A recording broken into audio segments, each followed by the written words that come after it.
especial com Deus. Queria complementar esse momento de oração e convidar vocês todos para fecharem seus olhos. Vamos orar novamente. Senhor Deus, nosso Pai, muito obrigado, Senhor, pela oportunidade que o Senhor nos dá de estarmos tão perto de Ti, sentir Tua presença, Teu carinho, sentir a Tua mão nos abraçando. Obrigado por esses momentos de conversa, de confissão, onde colocamos para fora nossas angústias, aflições e sabemos que o Senhor está cuidando de tudo. Obrigado por estarmos aqui, obrigado por nossos amigos, obrigado por nossos parentes, pela vida, pela saúde que temos. E que tudo isso seja um motivo para honrar e glorificar o Teu nome cada vez mais. Que a nossa vida seja um orgulho para Ti, Senhor. É isso que nós pedimos, habita em nós. Façam que as outras pessoas enxerguem através de nós um pouquinho de Jesus. E possam compreender melhor o Teu amor para a humanidade toda. O sacrifício, o plano e o projeto de salvação de quem quiser. Nesse momento, queremos pedir uma bênção especial sobre o Marcos, que vai trazer a palavra para nós hoje. Que Teu Santo Espírito esteja em seu coração, em sua mente, e que Ele transmita para nós aquilo que o Senhor quer dizer. Que Ele seja um instrumento Teu, trazendo para nós aquilo que nós precisamos ouvir, devemos ouvir, mesmo que não queiramos às vezes. Mas sabemos que isso venha de Ti, que essa mensagem venha de Ti, Senhor. Abençoa, guarda todos nós.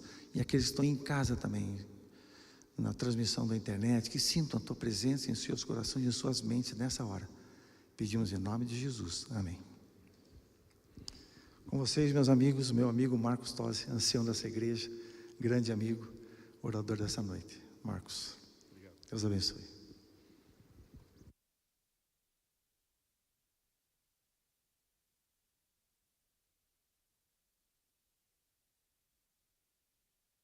Boa noite. Você é uma pessoa esquecida? Não diga que não, porque acho que todos nós, em certa medida, somos esquecidos, né? Alguns mais, outros menos, e isso é realmente parte da natureza humana. Eu mesmo, quando era menino, eu não esqueço que uma vez minha mãe pediu para ir ao armazém, ou à venda, né, como os mais antigos conhecem, para comprar 2 quilos de batata e 8 tomates para o almoço. Lá fui eu e voltei com 8 cenouras e 2 quilos de feijão. Tá com a maior naturalidade, né? Cabeça de criança, talvez de adolescente, avoado como era e esquecido. Mas tantas outras coisas que a gente esquece e é natural, e a gente precisa ter até paciência uns com os outros, por vezes, por causa do esquecimento. Não é desculpa para sermos relapsos nos nossos compromissos. Até, em função disso, a gente aprende, né, a fazer colinhas, a anotar, a colocar lembrete no celular, mas não adianta. Sendo humanos, nós somos realmente, temos um pouco desse esquecimento. Agora, sem parecer irreverente ou desrespeitoso, eu pergunto, será que Deus é esquecido? Ou Deus tem alguma espécie de amnésia? Porque se a gente pegar a Bíblia e lê-la, e algumas passagens parecem deixar muito claro que essa é uma intenção de Deus ao falar conosco, dizer assim, eu me esqueço das coisas e propositadamente. Se não, vamos ver algumas passagens bíblicas que reforçam isso.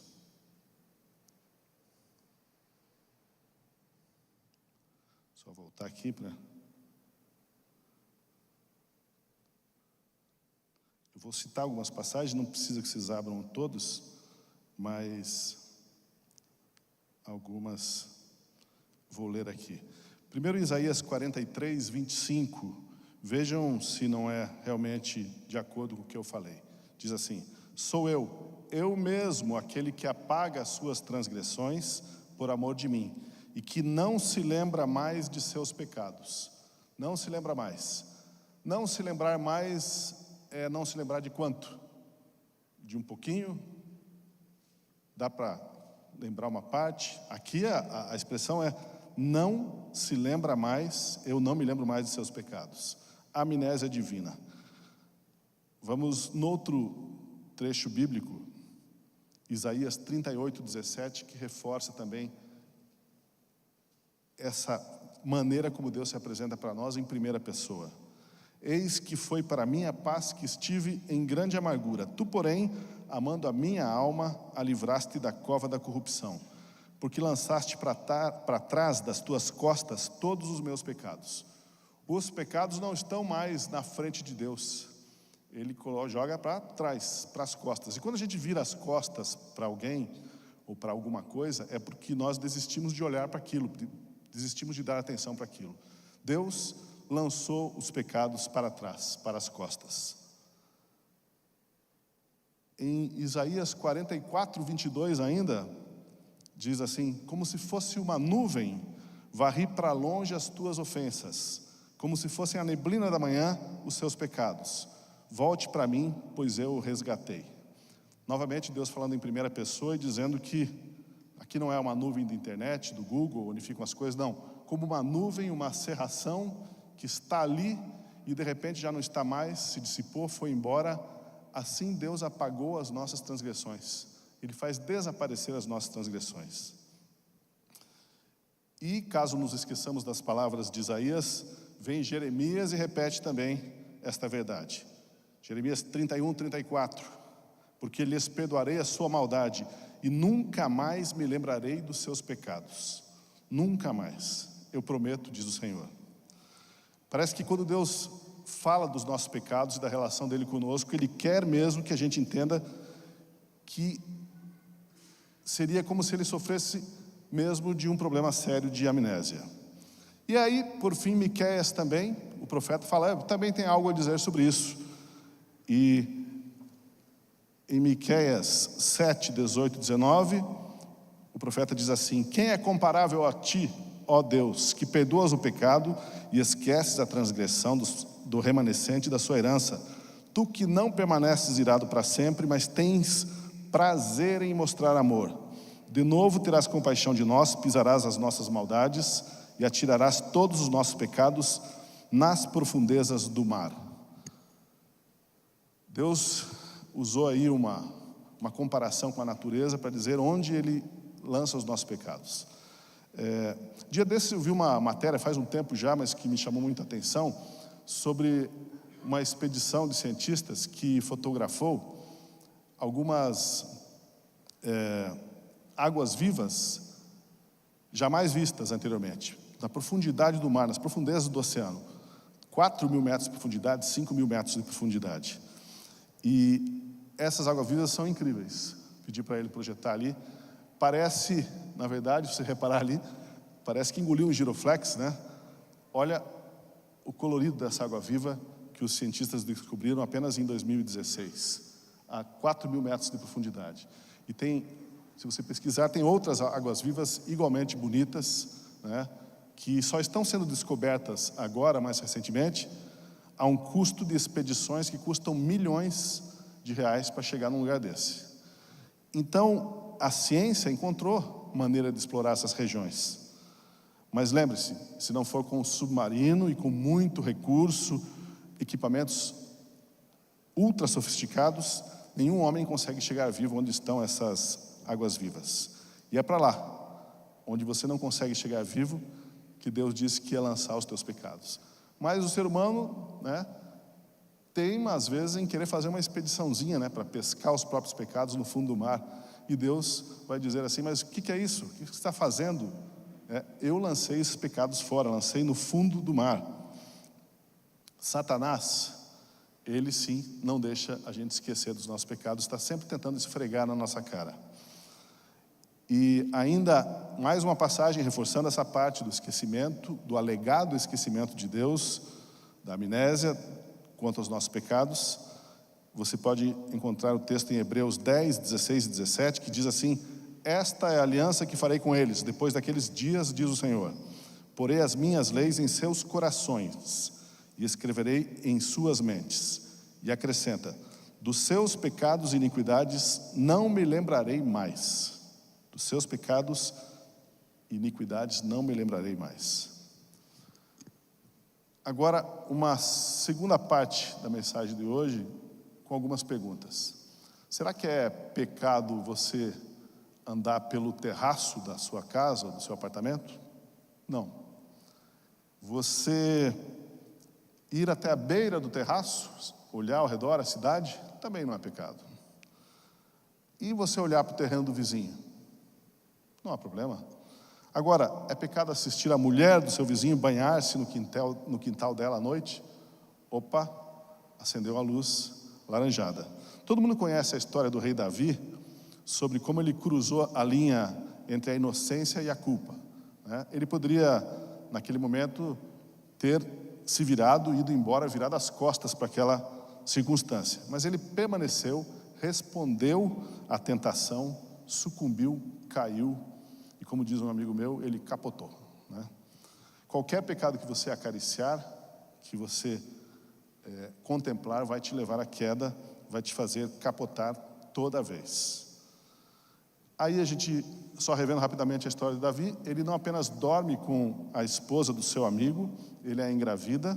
Então, para cobrir o que tinha feito, ele chama o marido de volta da batalha e pede para que ele vá para casa para dormir com a esposa. Quem sabe assim ele poderia ser enganado e depois imaginar que o filho era dele.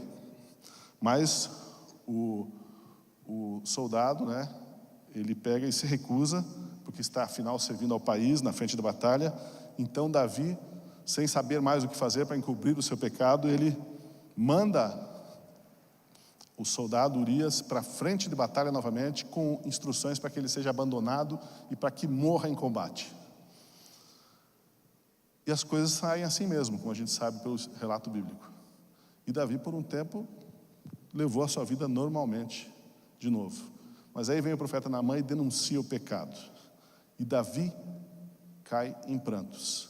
Pequei contra o Senhor, renova em mim, cria em mim o coração puro, apaga as minhas transgressões, limpa-me, né?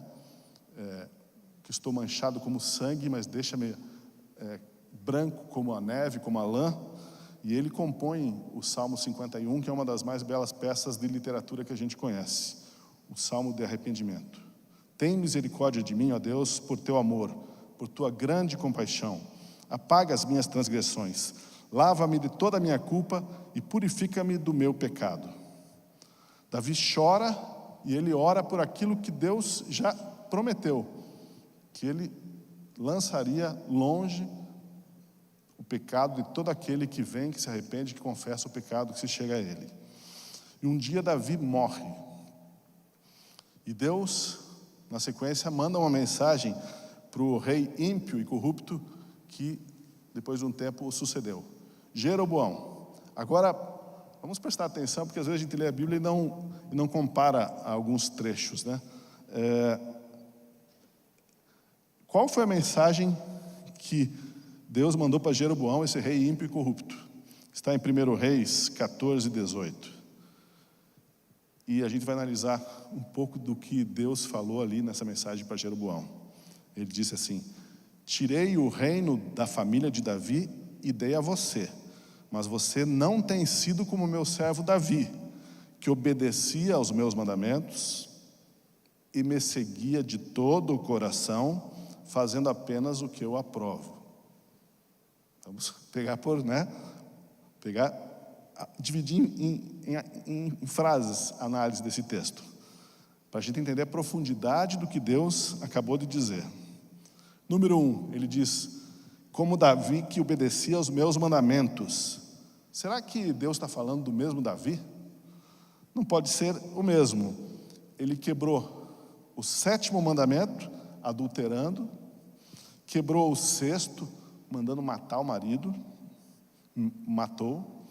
Aí quebrou o 8º, mentiu para encobrir tudo isso, para ficar com a mulher do próximo, quebrou o 10º também.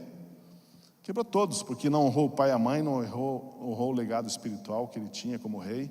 Quebrou todos os mandamentos. E assim, como Deus pode dizer assim, como que você não é como Davi, que guardou todos os meus mandamentos? Número 2 desse texto que a gente leu. Você não é como Davi, que obedecia aos meus mandamentos e me seguia com todo o coração.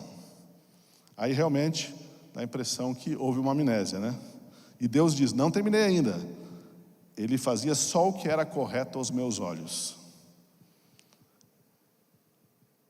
Cria uma dissonância, né? Cria um paradoxo aí. Como é que Deus pode falar assim de Davi, sendo que a própria Bíblia tem um relato dele, de tanta coisa que ele fez errado. E se Davi, né, se fosse a gente vendo a história de Davi, a gente se identifica com Urias, com a vítima do que ele fez, mas Davi buscou a Deus e se arrependeu e mudou seus caminhos. E Deus esqueceu. Deus o tratou como ele se jamais tivesse pecado. Aí alguém pode perguntar, mas espera aí, então nós vamos passar a eternidade assim, no esquecimento? Esquecer das coisas passadas, tudo o que ocorreu nessa terra, o grande conflito, página virada, não se fala mais a respeito? Ninguém mais vai lembrar-se, numa nova terra, dos registros do pecado, da rebelião? Como que foi o plano da salvação de Deus para nos alcançar? Será que o esquecimento é de fato, ou o que Deus quer nos falar quando Ele diz que Ele se esquece, que Ele joga para trás os nossos pecados, que Ele dissipa como uma cerração, como uma nuvem? Como que vai ser a gente passar a eternidade com alguém que nos conhece tão bem? Se realmente é mais uma metáfora, esse esquecimento de Deus, então como que vai ser? Eu pensava quando eu era garoto, ainda confesso que penso de vez em quando, que, puxa vida, vai ser difícil, né? Ficar com os pecados vindo todos à tona, e que constrangimento, né? Dos pecados de jovem, de criança, da juventude, enfim, todos somos pecadores. Eu lembro que uma vez eu fui mexer na máquina de costura da minha mãe, inadvertidamente e desobedecendo, e quebrei a agulha, né? Quebrei a agulha da máquina de costura. E a mãe fazia, confrontava os filhos, né? Chamava lá, já que éramos 3 garotos, idades próximas, negócio seguinte, quem que foi mexer na máquina e quebrou a agulha? E eu coloquei no meu coração que eu não ia confessar. Eu não confessei, não falei, não fui eu, e o meu irmão também não foi ele, não foi ninguém. E a minha mãe já braba, porque todo mundo enganando, se recusando a assumir, mentindo, e não é assim e tal, e aquela babada, né? Aquele sermão. E eu fiquei firme e falei, não vou confessar. E passaram-se meses, anos, e aquela agulha quebrada me assombrava. Como que eu fui fazer aquilo? Como que eu fui mentir? Colocar meus irmãos naquela situação de serem, passarem por uma cariação e de pé junto dizer que não tinha sido eu, né?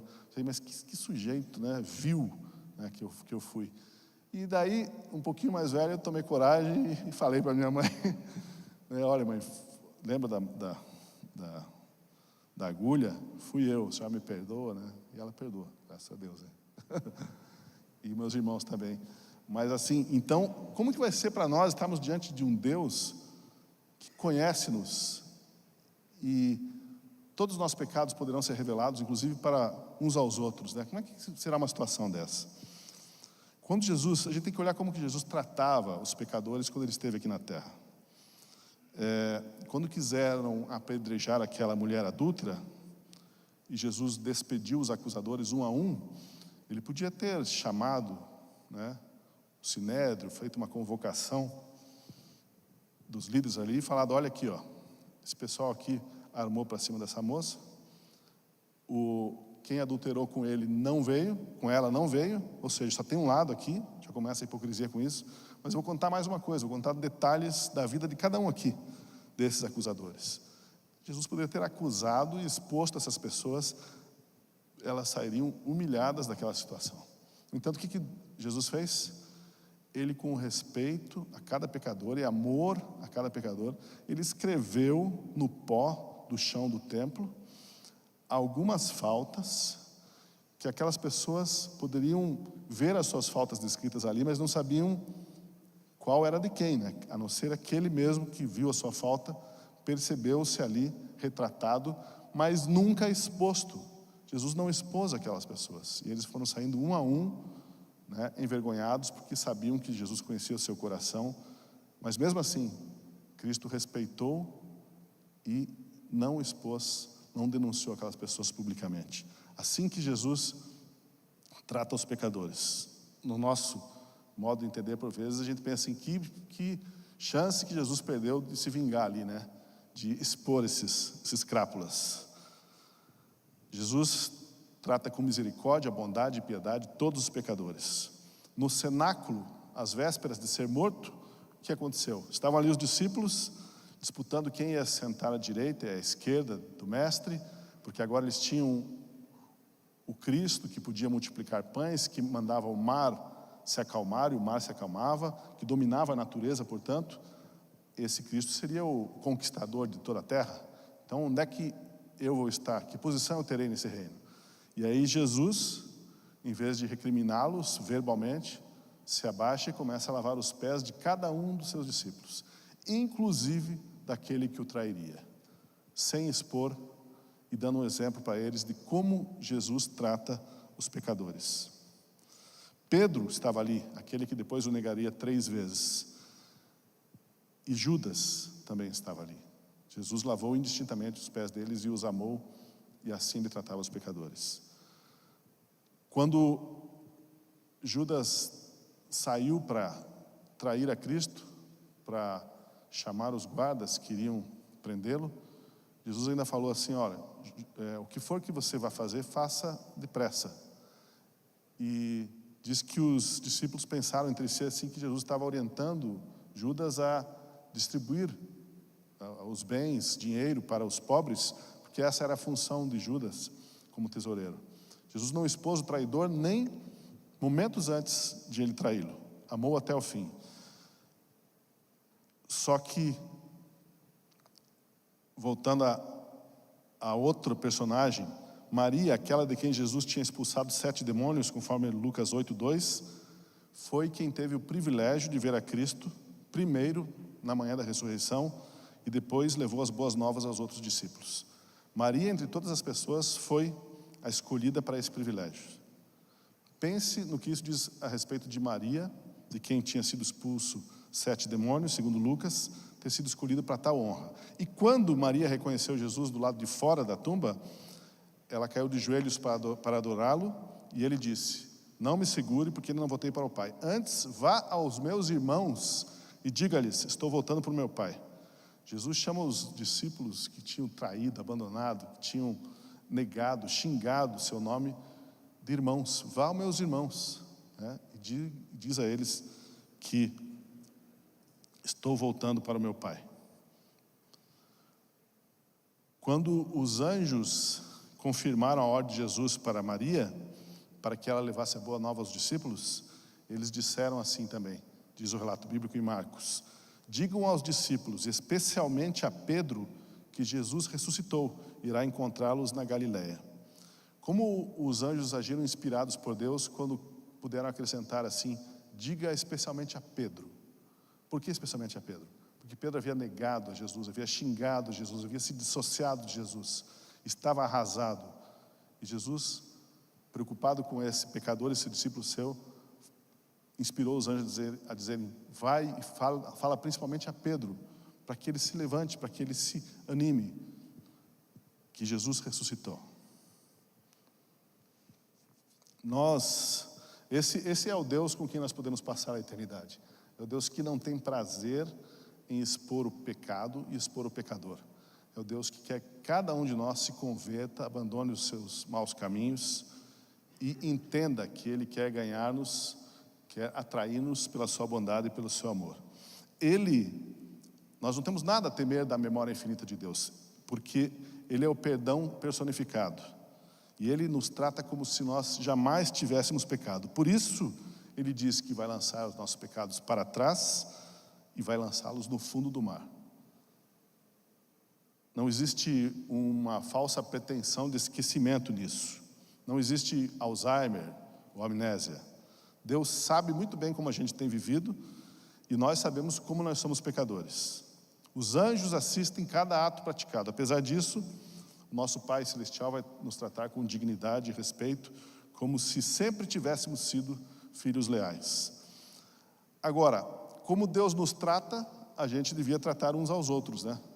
E aí entra uma coisa que pega forte no nosso jeito de ser, na maneira como nós vivemos, como nós interagimos. Existe um trecho da Bíblia que diz, em Romanos 1, quando Paulo faz uma lista de pecados que vão afastar Deus, que vão privar as pessoas do céu, da salvação, bem no meio dessa lista está a fofoca, a bisbilhotice. Algumas traduções falam de invenção de males, né? Ninguém vai ser admitido no céu a quem não possa ser confiado o conhecimento dos pecados das outras pessoas e que não trate de coração esses antigos pecadores com total dignidade e respeito.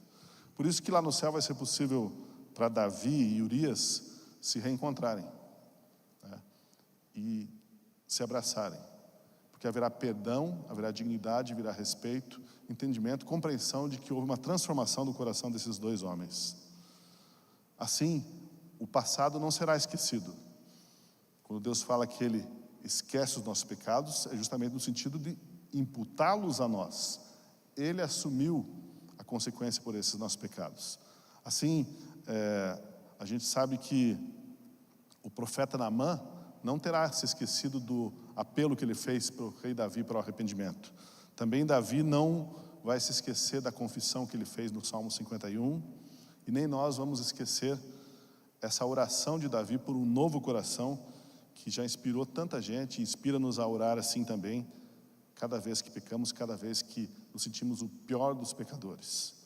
Não haverá esse esquecimento, mas nós precisamos entender que para estarmos nessa nova terra, nós precisamos tratar uns aos outros com a mesma dignidade e respeito que Deus trata a cada pecador. Como seria bom se a gente pudesse começar a agir assim já, né? No final, mesmo no final, na terrível morte dos ímpios, Deus ainda vai revelar o seu respeito pela liberdade e individualidade das suas criaturas inteligentes. Está claro na Bíblia em toda a Bíblia, que Deus não quer que ninguém pereça, como diz em 2 Pedro 3,9. Vivo eu, diz o Senhor, que não tenho prazer na morte do ímpio, mas sim que o ímpio se converta do seu caminho e viva. Convertei-vos dos vossos maus caminhos. Por que morrereis, ó casa de Israel? Assim, quando nós, cada um de nós, que não sejamos nós aqui, mas aqueles que se perderem, que escolherem os caminhos de rebelião, os caminhos afastados de Deus, ao abandonarem pela última vez, Deus vai estar, como estará Deus nessa circunstância, né? Ele estará como no lamento relatado em Oséias.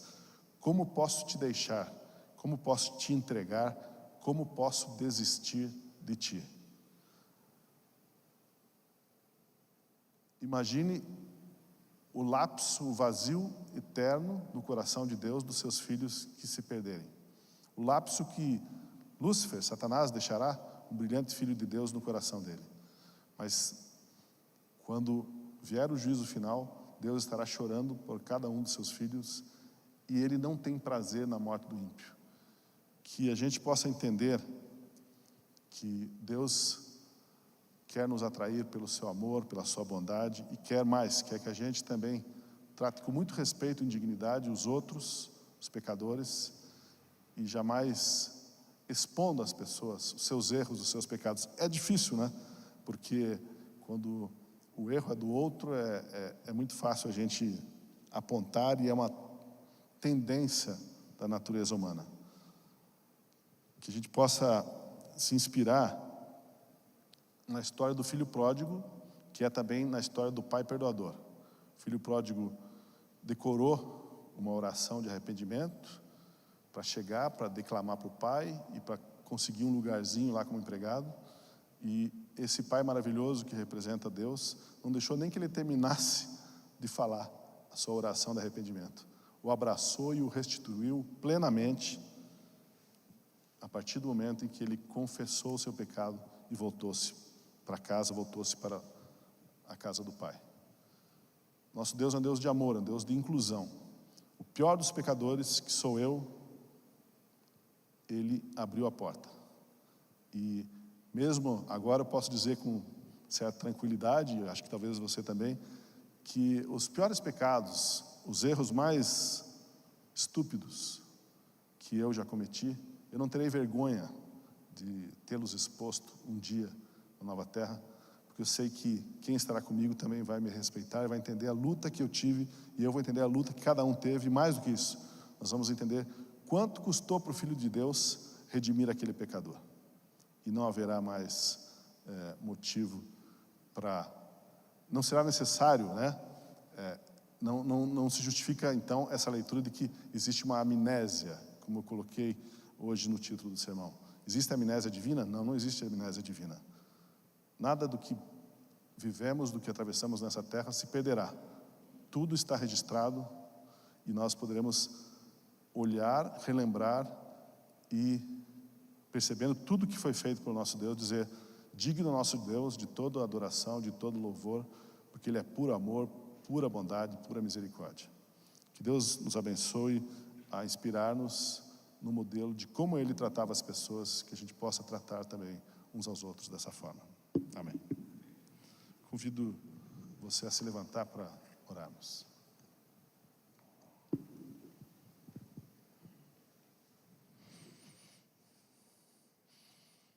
Querido Pai, muito obrigado, Senhor, porque a Bíblia traz relato de dezenas de pecadores, de pessoas que seguiram caminhos tortos, que se afastaram de Ti, que cometeram crimes, que quebraram todos os mandamentos. E ali está o registro da vida dessas pessoas, mas acima de tudo está o registro de como o Senhor as buscou e insistentemente as atraiu para Ti. O Seu perdão sempre estendido, o Seu amor sempre cercando esses personagens da Bíblia, como o Senhor cerca cada um de nós hoje. Que possamos ser atraídos por esse Teu amor e entendermos que os nossos pecados estão sepultados. Por mais indignos que nós tenhamos sido, nos comportado, hoje é o dia do arrependimento, hoje é o dia da conversão, hoje é o dia de seguir pelo Teu caminho. E o Senhor nos abraça como se jamais tivéssemos pecado, como se jamais tivéssemos nos desviado. Obrigado por tão grande amor, Senhor, que nos lembremos desse amor a cada dia nessa semana, até nos encontrarmos novamente na Tua casa e bebermos mais da Tua fonte. E que possamos beber a cada dia da Tua palavra, para termos renovado essa porção de amor que o Senhor derrama sobre nós. Por Jesus, pedimos e agradecemos. Amém.